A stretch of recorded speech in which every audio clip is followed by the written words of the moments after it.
Mnuchin calls latest round of China trade talks productive. Bloomberg News May 1, 2019, 4:36 a.m. Eastern Daylight Time updated on May 1, 2019, 7:01 a.m. Eastern Daylight Time. U.S. increases pressure to reach a deal in next 2 weeks. China plans to further open financial industry amid talks.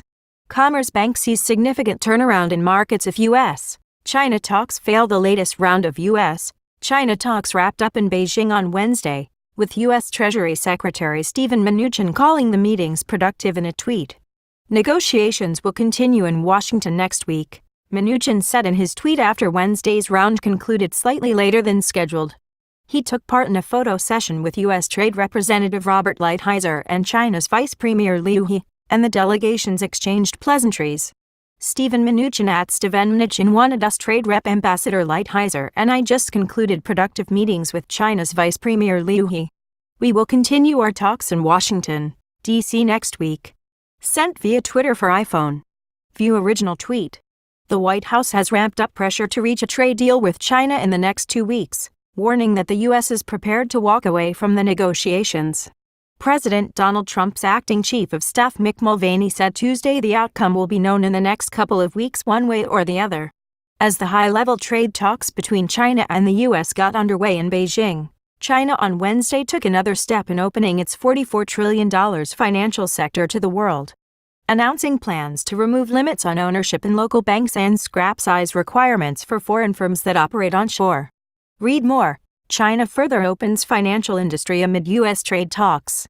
Among the changes, overseas insurance groups will be allowed to set up units in the world's second biggest economy, the China banking and insurance regulator said. The rules are an incremental step along the path to opening China's financial system, months after foreign firms were permitted majority stakes in local securities joint ventures. The move came as the Trump administration is making its impatience known after 4 months of intense negotiations. Shifting from mostly optimistic messaging about the prospect of a deal to end their trade war that's resulted in tariffs on $360 billion of each other's goods. It won't go on forever, Mulvaney said at the Milken Institute Global Conference in Los Angeles. At some point in any negotiation you go, we are close to getting something done so we are going to keep going. On the other hand, at some point you throw up your hands and say this is never going anywhere. Next 2 rounds. He also said there's no fever on the part of the White House to finalize an accord.